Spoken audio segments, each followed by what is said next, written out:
খুলনায় আবারও চোখ রাঙাচ্ছে মহামারী করোনা ভাইরাসের নতুন ভ্যারিয়েন্ট। এ পর্যন্ত মোট ৪ জন শনাক্ত হয়েছে, যার ৩ জনই নগরীর বয়রা এলাকার। সংক্রমণ বাড়লেও খুলনা মেডিকেল কলেজ হাসপাতালে নেই নমুনা পরীক্ষার কিট। এমন পরিস্থিতির মধ্যে কেউ স্বাস্থ্যবিধি না মানলে সামনে করোনা পরিস্থিতি আরও ভয়ঙ্কর রূপে পরিণত হতে পারে, এমনটি আশঙ্কা করছেন সচেতন মহল।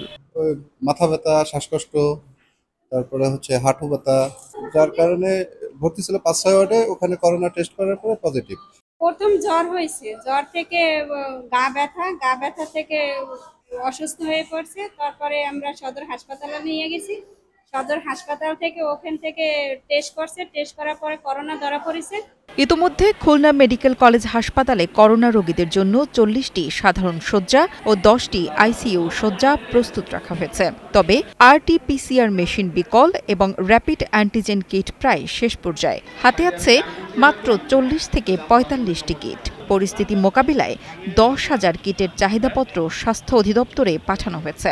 এই ঈদে জামা জুতো অ্যাক্সেসরিজের ডিসকাউন্ট। সংশ্লিষ্ট চিকিৎসকরা বলছেন, খুব শীঘ্রই রেড জোন ঘোষণা হতে পারে নগরীর বয়রা এলাকা। আমাদের এখানে নার্স, আয়া, ওয়ার্ড বয়, ক্লিনার সহ যত রকমের জনবলের সাপোর্ট দেওয়ার আছে, আমাদের স্যাররা সবসময় সার্বক্ষণিকভাবে আমাকে সেটা সাপোর্ট দিয়ে যাচ্ছেন, যার কারণে আমি 10টা বেড রেডি করতে সক্ষম হয়েছি এবং আশা করি এই মহামারীতে আমি এখন আমার পেশেন্ট আসলে আমি মোকাবিলা করতে পারবো। নতুন করে করোনা সংক্রমণ শুরু হওয়ার জন্য আমাদের খুলনাতেও করোনা রোগী ধরা পড়ছে। খুলনা মেডিকেল কলেজ হাসপাতালে করোনা রোগী শনাক্ত হয়েছে এখনো পর্যন্ত 3 জন এবং খুলনা সদর হাসপাতাল থেকে শনাক্ত হয়ে এসেছে 1 জন।